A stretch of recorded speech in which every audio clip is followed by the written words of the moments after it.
À quand remonte la toute première occupation humaine le long de la Saint-François, que les Abénaquis nomment Alsigontekuk. Depuis 2010, de nombreuses interventions archéologiques ont permis d'étoffer l'histoire des Premières Nations. Et c'est l'objectif de présenter les principales découvertes se rapportant à 4 vieilles histoires que nous racontons avec la collaboration des spécialistes qui ajoutent leurs connaissances à celles des archéologues.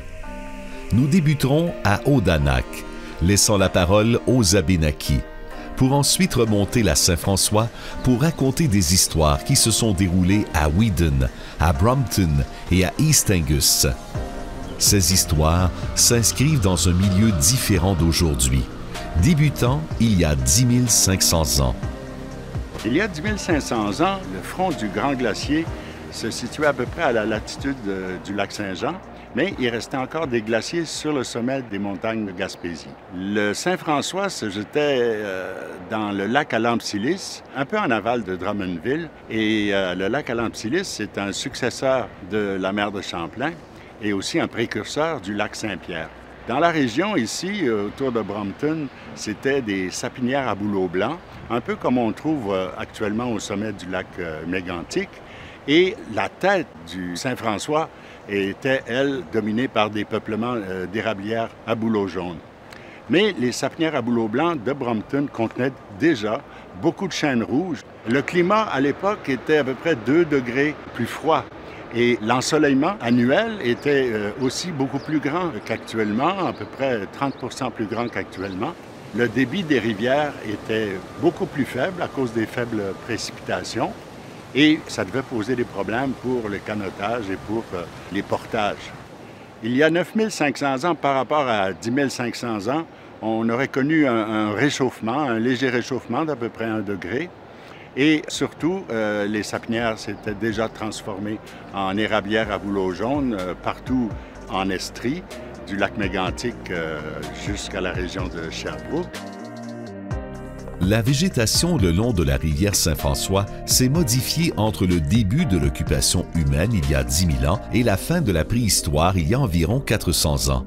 Les sapinières à chênes rouges ont laissé progressivement la place aux érablières à bouleaux jaunes. Le climat plus chaud favorise alors une plus grande variété d'espèces végétales et une biodiversité plus riche. Quel est le cadre culturel dans lequel s'inscrivent les occupants de la Saint-François à ces époques lointaines? La séquence culturelle en Estrie se divise en 3 périodes. La plus ancienne, le Paléo-Indien, débute vers 12 000 ans et se termine autour de 8 800 ans. La pointe à cannelure se rapporte à la phase ancienne et la pointe à retouche parallèle à la phase récente, qui marque le début de l'occupation humaine le long de la Saint-François. La deuxième, l'archaïque, couvre presque 6 000 ans et des pointes et des outils polis comme la hache sont des objets typiques.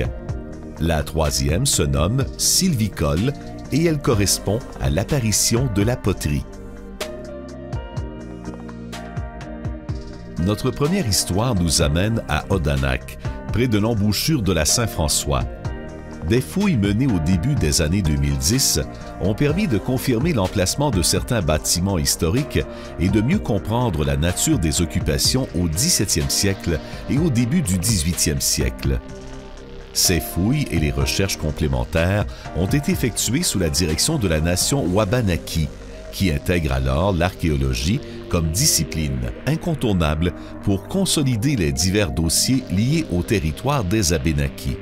Depuis quelques années, le Grand Conseil de la Nation Abenaki ainsi que le Musée des Abénaquis ont fait des travaux d'archéologie sur le territoire. Pour nous, c'est vraiment intéressant d'inclure ce volet-là qu'on ne couvrait pas avant, je vous dirais, avant 2010, c'était vraiment peu couvert. Donc, c'est devenu quelque chose de plus courant. On fait des projets à l'échelle du territoire ancestral. On fait aussi des projets d'association avec d'autres nations pour transmettre les connaissances, les compétences. Pour nous, c'est quelque chose de vraiment très fascinant, en fait, de pouvoir avoir accès au patrimoine de cette façon-là, de documenter davantage l'occupation, puis aussi de mieux comprendre les différentes réalités qu'ont vécues les ancêtres de la nation. D'abord et avant tout, nous, on s'est associés d'archéologues, autant avec le milieu universitaire, mais aussi en ayant un archéologue à temps plein au sein du Grand Conseil. C'était important pour nous que ça soit fait là, de façon avec l'approche méthodologique, théorique qui était nécessaire. Donc, la pertinence d'avoir cette ressource-là, c'est qu'elle puisse nous accompagner pour autant la réponse aux consultations, mais aussi pour, dans le fond, veiller à la réalisation de différents projets sur le territoire. Quels sont les enjeux de la gestion et de l'affirmation territoriale pour le Grand Conseil de la Nation Wabanaki? Les enjeux de la gestion et de l'affirmation territoriale, en fait, de la nation sont vraiment nombreux. Il faut faire énormément d'éducation auprès de notre propre nation. Donc, on a eu une grande disconnexion entre la connaissance que les gens avaient sur le territoire, autant au niveau historique, en fait, à tous les niveaux. Donc, il faut faire cette sensibilisation-là auprès des membres, leur permettre des occasions d'apprentissage de l'histoire de la nation, de son vécu sur le territoire. Je vous dirais aussi qu'il y a tous les enjeux de chevauchement territoriaux aussi qu'il faut faire avec, là. Donc, nous, on a une vision très inclusive du territoire. On reconnaît les chevauchements territoriaux. On a des très bonnes relations de collaboration avec une grande majorité des nations. Donc, nous, c'est important de maintenir cette approche-là. On est dans une ère où il y a quand même beaucoup de réécriture de l'histoire qui semble vouloir se faire. Donc, il faut être prudent dans cette approche-là. Nous, on cherche à documenter le territoire, mais on y apporte toujours une rigueur scientifique à ce qu'on fait. On ne va pas conclure hâtivement ou on ne va pas prendre pour acquis certaines données. On va quand même challenger un peu tout ce qu'on fait. Je vous dirais aussi que par rapport à l'approche d'affirmation territoriale, souvent on se fait rappeler « vous n'avez pas de revendication territoriale, c'est différent, l'affirmation, ça n'a pas autant de puissance », mais au contraire, nous, on a toujours pris une approche de collaboration.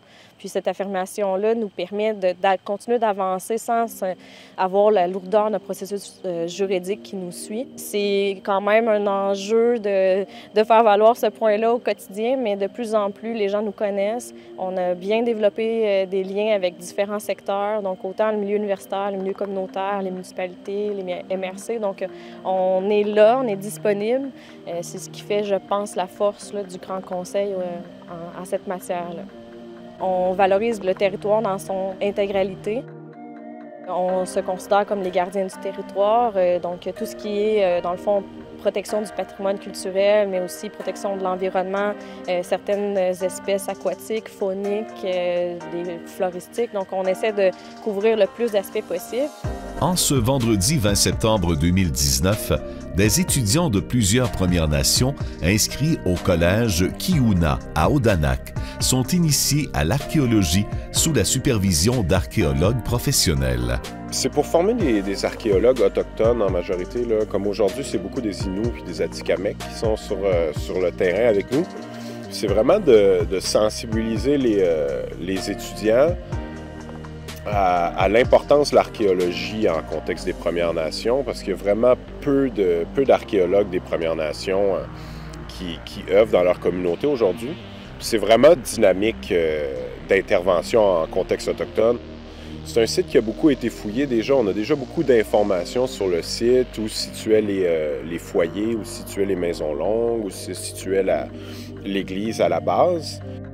Pour Kiuna, nous, vraiment, l'objectif, c'est de former une relève avec un site où on sait qu'on va trouver des artefacts. La prise en charge par les Abénaquis de leur patrimoine archéologique est un exemple éloquent d'une archéologie autochtone. Cette première histoire continuera de s'écrire. Nous allons remonter la rivière Saint-François pour raconter une deuxième histoire qui se passe près du village de Weedon. À l'été 2010, le Musée de la nature et des sciences de Sherbrooke organise sous la direction d'Éric Greillon un chantier de fouilles archéologiques destiné aux jeunes pour les initier à cette discipline. Le site Gaudreau avait bien des secrets associés aux deux premières périodes, la sylvicole et l'archaïque. Mais il cachait à plus de 30 cm sous la surface les indices d'une présence du paléo-indien récent. Il s'agit de la toute première, le long de la Saint-François. En plus de mettre au jour des pointes typiques de cette période, datées de 10 000 ans avant aujourd'hui, les outils sont taillés dans une rhyolite dont la provenance est inconnue. Les fouilles sont à peine complétées en 2012 qu'Éric et ses 2 mousquetaires font une autre découverte exceptionnelle en 2013 dans le secteur de Brompton. Le site Kruger 2 a été découvert à l'été 2013 lors d'un inventaire commandité par le Comité du patrimoine de Bromptonville. Des fouilles sont effectuées de 2013 à 2018, confirmant son caractère exceptionnel par la richesse et la diversité des vestiges culturels. Donc, le site Kruger 2, on est sur un cran rocheux qui surplombe la rivière Saint-François d'à peu près 10 mètres. Ça fait une superficie totale d'à peu près 700 mètres carrés. Ça n'a pas été occupé partout. Ce qui a été occupé, c'est des monticules sablonneux qui sont restés emprisonnés dans des cavités qu'on retrouve justement dans le cran rocheux. Et il est divisé, si on veut, en 5 aires. Donc, il y a 5 espaces où on a trouvé du matériel. Et les principaux sont les aires 2 et 3, particulièrement l'aire 3 qui est en importance par rapport à sa superficie, mais également au nombre de témoins culturels qu'on a découverts, dont une structure de combustion qui serait possiblement un foyer qui représenterait peut-être la localisation d'une habitation avec dépotoir et atelier de taille de pierre. Kruger 2 est un site incontournable pour discuter du peuplement initial de la Saint-François. Les occupants utilisent abondamment, pour la première fois, des matières locales telles que le schiste rouge, la cornéenne et le quartz, sans négliger les sources lointaines comme la rhyolite du mont Kineo au Maine et le quartzite du lac Champlain au Vermont. Tous les sites sont uniques, mais Kruger 2 se démarque par sa grande richesse en artefacts. On compte près de 900 outils sur le site et plus de 190 000 éclats de taille. Du compte des outils, on a plusieurs pointes de projectiles, environ 150, on a 350 bifaces, 114 forêts. D'ailleurs, Kruger 2 est le site plano du Québec qui contient le plus de forêts. On a aussi des grattoirs, donc des unifaces. Une autre chose qui est impressionnante sur le site, c'est la grande diversité des matières premières. Puis vu qu'on a beaucoup d'outils et beaucoup d'éclats de débitage, on peut faire des analyses qui sont solides vu qu'on a un échantillon représentatif. En ce qui concerne les pointes de projectiles, sur Kruger 2, on a 2 types, le type Agathe Basin et le type Saint-Anne-Varney. Et Kruger 2 est un des rares sites dans le nord-est américain où les 2 types de projectiles sont aussi présents. On peut utiliser des attributs plutôt traditionnels, donc certains objets vont avoir des caractéristiques bien précises. On peut aussi utiliser une autre technique avec l'ordinateur qui s'appelle la morphométrie géométrique. Puis ça nous permet d'analyser des images d'objets pour comparer leurs formes. La première étape, c'est d'enregistrer le contour des formes. Donc ici, on voit qu'on a plusieurs outils distincts avec des couleurs différentes. Puis quand on met toutes les formes ensemble puis qu'on élimine la variable de taille, on est capable de comparer uniquement la forme des objets. Puis ici, on voit que dans les couleurs au centre, on a des forêts. Puis en rouge, autour ici, on a un autre forêt qui est bien distinct. Donc lui va faire partie d'une catégorie à part parce qu'il a une forme différente. Dès la mise au jour de l'unique structure de pierre en 2014, l'hypothèse du foyer exigeait l'attention de François Courchesne, pédologue. Il identifie d'abord le sol de Kruger 2 comme étant un podzol caractérisé par un horizon éluvié gris ressemblant à de la cendre au-dessus d'un horizon orangé, riche en fer. Courchesne identifie aussi 2 phénomènes de perturbation physique responsables de l'enfouissement des artefacts. Il y a d'abord les chablis, ou renversements des arbres, pouvant affecter les premiers 30 cm, et l'action du gel et des gels, ou cryoturbation. Ce deuxième phénomène est davantage responsable de l'enfouissement entre 30 et 80 cm, étant donné un climat nettement plus froid il y a 10 000 ans. Au cours de ces analyses, notre pédologue fait une découverte inusitée permettant d'appuyer l'idée que la structure de pierre a jadis été un foyer. L'analyse pédologique de la structure 1 a permis de confirmer ou de ne pas infirmer l'hypothèse qu'il s'agissait d'un foyer. La façon de faire a été la suivante. On a en main des éléments diagnostiques, des minéraux diagnostiques qu'on connaît être le juste reflet de la présence d'un foyer, notamment des cendres, l'élément marquant des foyers.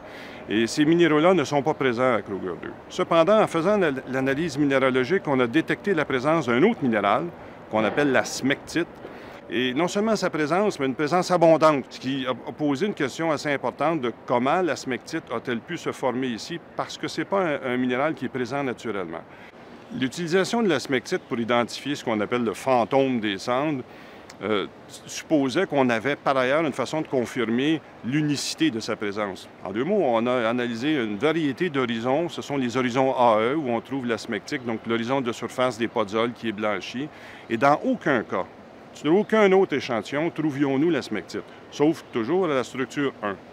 Par ailleurs, à la faveur d'échantillonnages complémentaires qui ont été faits afin de continuer de doter cette preuve-là, il y a certains échantillons à l'analyse minéralogique qui ont permis de détecter la présence de smectite là où, par ailleurs, des fouilles avaient déjà été faites. Et dans un des cas, il y a une quantité importante de smectite, comparable à celle de la structure 1, et ce site-là s'appelle l'R2.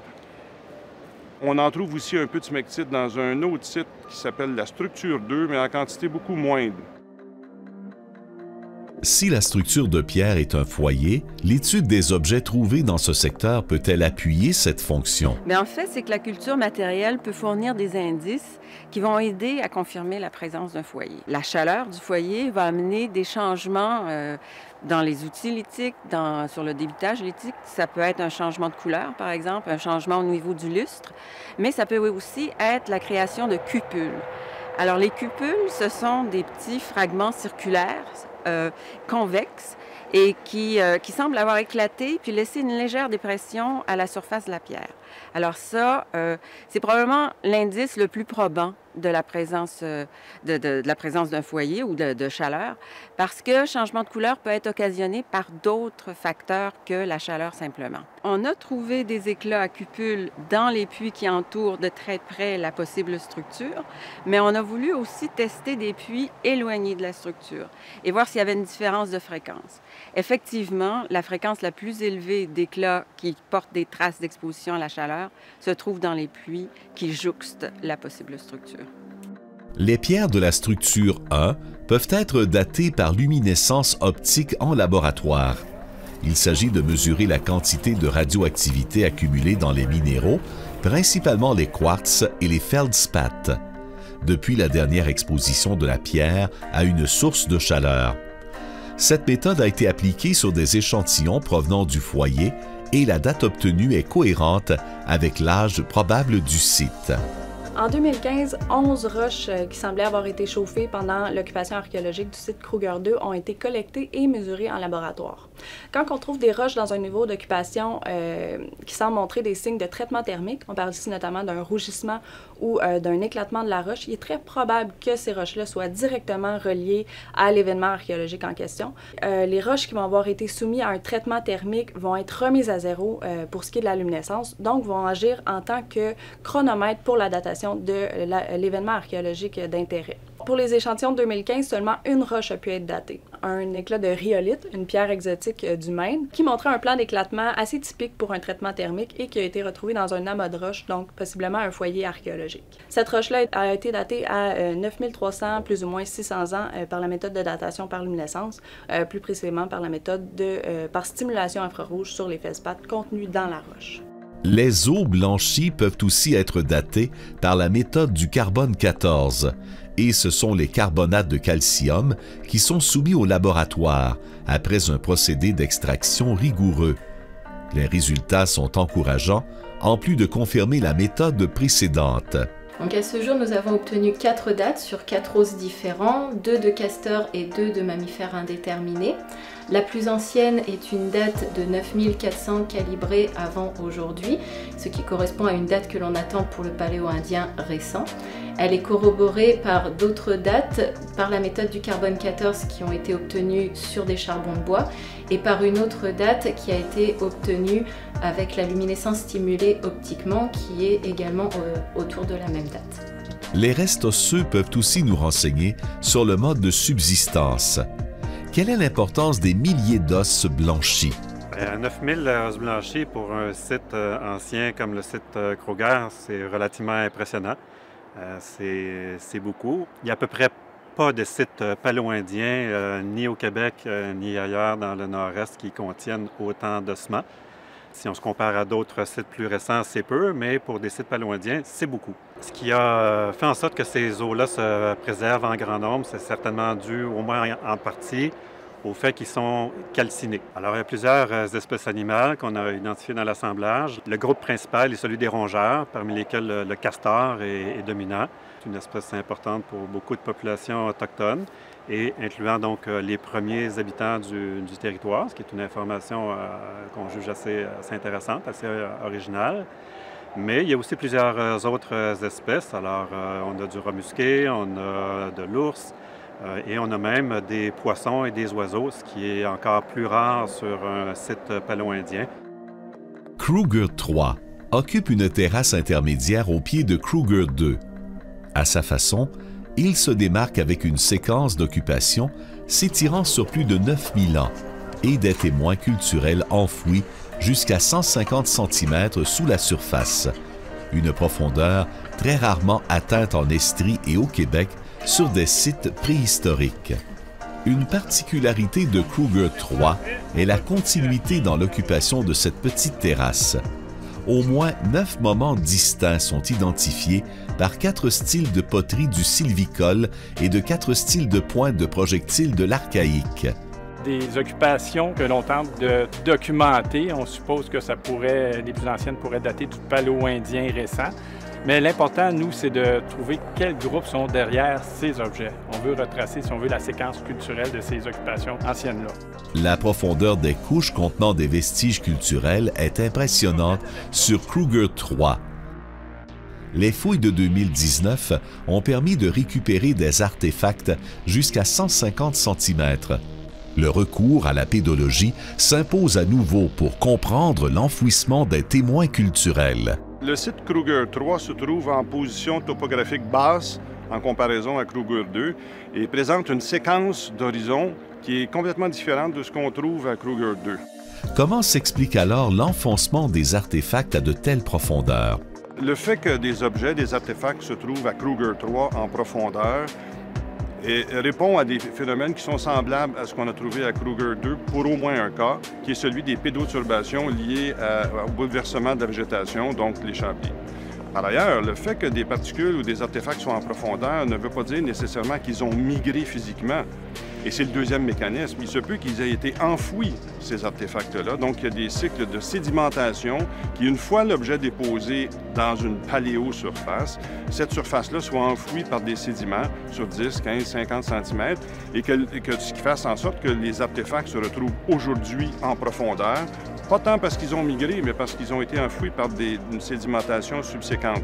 Donc, cette séquence-là de sédimentation-érosion, qui est très nette à Kruger 3, distingue le site de Kruger 2 où on ne retrouve pas cette même séquence de processus. Kruger 3 étonne aussi avec la présence d'eau blanchie dans tous les niveaux. Claire Saint-Germain reconnaît plusieurs classes et identifie une espèce inattendue. Alors, sur le site Kruger 3, BIEX24, d'abord, il y a 3 classes animales qui ont été reconnues. Donc, il y a des mammifères, il y a des reptiles et il y a des poissons. C'est donc un assemblage qui est exceptionnel, qui est rare, parce que c'est pas fréquent de trouver autant de tortues et que les restes de tortues soient les plus importants dans un assemblage faunique. Ce qui est intéressant aussi quand on regarde encore plus en détail, quand on regarde les éléments anatomiques des tortues, donc ce qu'on appelle en jargon la représentation squelettique, on n'a pas seulement des fragments de carapace, donc de dossière et de plastron, il y a aussi d'autres os comme les scapulas, il y a des os longs, il y a une vertèbre. Donc ça, ce que ça indique, c'est qu'il y avait des tortues complètes qui ont été exploitées. Alors, en ce qui a trait maintenant à ce qu'on appelle une analyse diachronique, c'est-à-dire qu'on regarde quelles espèces, quels taxons sont présents dans le temps, parce que c'est ça, le site a été occupé vraiment sur une très longue période. Donc, le premier constat qui ressort, c'est qu'il y a des tortues dans tous les niveaux. Donc, autant dans les niveaux les plus anciens, le paléo-indien, que dans l'archaïque et dans le sylvicole. Ça montre donc que l'exploitation de cette ressource-là, des tortues, s'est faite de façon continue dans le temps. Kruger 3 est aussi un site exceptionnel pour comprendre la séquence culturelle de l'Estrie. En plus de renfermer des vestiges sur plus de 150 cm de profondeur, des témoins culturels contribuent à améliorer nos connaissances sur les périodes du sylvicole et de l'archaïque. Dans les couches les plus profondes, entre 110 et 150 cm, plusieurs outils en pierre taillée appuient l'hypothèse d'une occupation au Paléo-indien récent. Cette présence ancienne est confirmée par la datation au carbone 14 de 4 échantillons de charbon de bois provenant de 2 structures charbonneuses mises au jour entre 114 et 130 cm sous la surface actuelle. Parmi les découvertes sur Kruger 3 en 2019, je pense que un des points saillants, c'est la mise au jour de ce qu'on pense être un foyer. En fait, c'est une couche charbonneuse qui a été trouvée à plus de 123 cm sous la surface actuelle. On a prélevé des échantillons de charbon. On a soumis ces échantillons à un laboratoire spécialisé à l'Université Laval qui travaille en collaboration avec un autre laboratoire en Californie. Et on a obtenu des dates très cohérentes entre elles qui nous donnent un âge autour de 8400 ans en années carbone. Et une fois qu'on transforme les années carbone en années sidérales, on a une occupation vieille d'à peu près 9300 ans avant aujourd'hui. Notre quatrième et dernière histoire se déroule à East Angus, sur le site Cascade 3. Éric Graillon a découvert ce site en 1998 et il nous explique pourquoi il est de retour 21 ans plus tard. Ça m'a toujours intrigué ce qu'on avait trouvé sur la petite terrasse nord parce que dû à la profondeur, fait que je suis allé voir les collections. Puis en allant voir les collections, j'ai vu qu'il y avait de la rhyolite Wheadon, la même qu'on avait trouvé justement les objets planaux à Wheadon et qui était présente également sur le site Kruger 2 de Brompton en bonne quantité. Effectivement, c'est de la rhyolite du mont Kinéo. Cette matière-là, actuellement, elle est vraiment associée au paléo-indien récent, du moins pour l'Estrie. Quand j'ai vu ça, j'ai contacté Claude Chapdelaine. Puis à ce moment-là, on s'est dit que c'était important de venir vérifier le niveau, l'enfouissement, les matériaux qui ressemblaient à ce qu'on avait sur Kruger 2, dont la rhyolite Wheadon. Fait que c'est principalement ce qui nous a fait revenir ici sur le site. Le site Cascade 3 se divise en 2 secteurs, la terrasse nord et la terrasse est. Sur la petite terrasse nord, en retrait de la Saint-François, nous avons confirmé une occupation du Paléo-indien récent. Les fouilles de 2019 ont révélé plusieurs artefacts de cette période. Il y a 2 forêts. Le premier, complet, est taillé dans une rhyolite du mont Kinéo du Maine. Et le second, représenté par la mèche de l'outil, est taillé en cornéenne de l'Estrie. Il y a aussi 2 bifaces, un énorme bipointe en cornéenne et une extrémité distale en rhyolite du mont Kinéo. Un échantillon de charbon provenant d'une couche charbonneuse à 47 cm de profondeur a été soumis à la méthode du carbone 14. La date de 10 220 années avant aujourd'hui vient confirmer la position temporelle du site. Cette date est aussi la plus vieille au Québec pour cette période. Sur la terrasse est, la découverte en 1998 d'une possible aire de combustion à 20 cm de la surface méritait d'être vérifiée. L'objectif en 2019 consiste à l'exposer complètement pour mieux comprendre la nature de ce foyer et de l'associer à une occupation du sylvicole ou de l'archaïque. Les résultats sont intéressants, stimulants, même si les nouvelles données suscitent plus de questions que de réponses. Sur la terrasse est, on a d'abord localisé une concentration d'eau blanchie que je n'avais pas identifiée en 98. Donc, jusqu'à maintenant, là, on a peut-être plusieurs centaines d'eau blanchie, vraiment concentrées dans un secteur qui est très pauvre en lithique, mais dans ce secteur-là, on retrouve quand même quelques beaux éclats là, en schiste ardoisier rouge local. On a également retrouvé le foyer que j'avais identifié en 98. Donc, on est en train de dégager autour de ce foyer-là. Et le matériau utilisé dans ce secteur-là, c'est une quartzite blanche qui nous fait penser à celle de Mistassini, une matière qu'on n'a pas l'habitude de retrouver nécessairement en Estrie. On la retrouve à l'occasion, mais là, il y a une petite concentration dans ce secteur-là.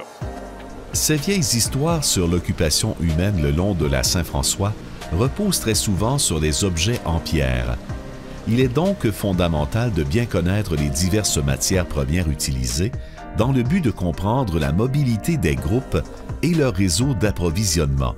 Ici, en Estrie, on trouve les mêmes matières qu'on trouve un peu partout dans le nord-est de l'Amérique du Nord, c'est-à-dire des matières comme le chert, qui est l'équivalent du silex, des roches ignées comme la rhyolite, du quartz qu'on peut trouver en galets, dans la rivière ou dans des veines, des matières moins bonnes aussi, de l'argillite, de la cornéenne, par exemple. Donc, sur la Saint-François, on trouve toutes ces matières aussi, soit en forme de galets, si on est capable de les trouver dans les dépôts de la rivière, soit qu'on va aller les chercher, sauf que là, il faut quitter la rivière et aller vers les affleurements de Rochemère. Quelle est l'importance relative des matières dites locales par rapport à celles obtenues lors d'échanges? Au Paléo-Indien, on trouve que les matières qui ne viennent pas de la région sont très importantes, c'est-à-dire elles représentent un haut pourcentage des outils et des éclats. C'est surtout parce que les gens se déplaçaient beaucoup, c'est pas nécessairement l'échange. À d'autres périodes, les gens vont se tourner beaucoup plus vers les matériaux locaux, à l'archaïque, au sylvicole. Ces gens maintiennent aussi des échanges avec d'autres groupes qui permettent de avoir accès à des matériaux qui viennent d'ailleurs. Il y a des matériaux qui vont être toujours présents, par exemple la rhyolite qui vient du Mont Quignou, dans le quad de Moosehead Lake, au Maine, donc à l'est de nous. D'autres matériaux qu'on voit de façon persistante à travers le temps, comme le chert Onondaga ou des cherts de New York, qui viennent de l'Ontario et New York. Donc, il y a des choses qui sont toujours là, présentes, qui représentent une ouverture sur d'autres régions. La connaissance des populations préhistoriques à repérer les bonnes matières premières lithiques pour tailler des outils surprend toujours les archéologues. Bien, je pense que des fois, c'est surprenant pour les archéologues de trouver des matériaux qui viennent de loin et trouver que les gens sont vraiment très attachés à ces matériaux, que ce soit la rhyolite du Quignou que j'ai mentionné, du chert de Monsangen du Maine aussi, des rhyolites qui viennent du New Hampshire aussi, ou d'autres matériaux qui peuvent venir, par exemple, de New York ou le sud d'Ontario. Au même temps, moi, ce qui me surprend, moi, personnellement, comme archéologue, c'est toujours surtout la connaissance très, très détaillée, je dirais très fine, de l'environnement local qui permet aux gens de découvrir des matériaux lithiques, des pierres qui sont bonnes à tailler assez rapidement, c'est-à-dire quand ils arrivent dans le territoire, ils sont des excellents géologues et ils découvrent des matériaux qu'ils vont exploiter rapidement et de façon intensive, que ce soit une cornéenne qu'on peut trouver autour du mont Mégantic, de Scottstown et d'autres endroits dans l'Estrie, que ce soit du quartz, que ce soit une argillite ou un genre de mudstone qu'on trouve ici beaucoup, qu'on trouve en galets, mais on sait qu'ils ont aussi trouvé des affleurements. Donc, ce qui me surprend, dans un sens toujours, c'est la connaissance vraiment très, très détaillée des ressources dans la région que les gens ont, puis la façon de les exploiter. C'est toujours présent, ils connaissent leurs ressources intimement, et donc, ils ne sont jamais dépendants nécessairement de ces matériaux qui viennent d'ailleurs non plus. La grande mobilité des groupes est appuyée par les résultats des recherches menées au cours des 10 dernières années et la continuité est au centre du système adaptatif en Estrie. Par rapport au lien à établir entre les habitants de la vallée de la Saint-François et ceux de la vallée du Saint-Laurent, c'est définitivement la mobilité. Et c'est la mobilité via les rivières, dès le Paléo-Indien jusqu'à la période du contact, donc durant l'archaïque et le sylvicole également. Donc les groupes circulent pour toutes sortes de raisons, pour s'approvisionner en nourriture, pour rencontrer des gens, socialiser. Donc l'Estrie et la vallée de la Saint-François est connectée directement à la vallée du Saint-Laurent.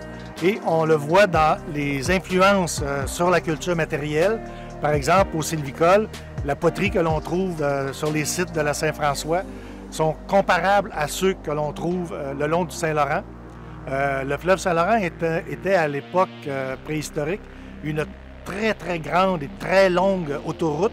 Donc, on a des matières premières qui viennent du lac Ontario qu'on retrouve dans l'Estrie Ça s'appelle du Shert Onondaga, mais ça vient à l'intérieur d'une culture qu'on appelle la culture Meadowood.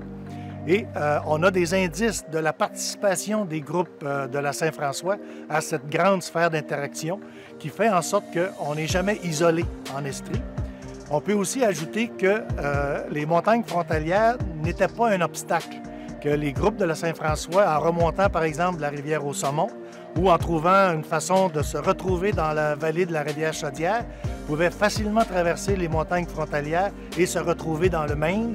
Et dans le Maine, avec les rivières Kennebec, Penobscot, on pouvait atteindre l'Atlantique et obtenir des matériaux qui étaient encore une fois rares en Estrie, mais qui témoignaient d'un vaste réseau de circulation. La rivière Saint-François a retenu notre attention avec des histoires à Odanak, Wheaton, Brompton et East Angus. La plus vieille de ces histoires remonte même à plus de 10 200 ans, si on se fie à la nouvelle date du site Cascade 3 à East Angus. Pour les Abénaquis, la rivière Alcigontecook s'inscrit dans le développement d'une archéologie autochtone. Plusieurs sujets ont été abordés avec l'aide des spécialistes, mais il reste encore de nombreux chapitres à étoffer de l'histoire de l'occupation humaine en Estrie. Toutefois, tant qu'il y aura des lieux pouvant être sondés, les archéologues chercheront des réponses qui pourront être étonnantes. Avec l'archéologie, l'histoire est sans fin.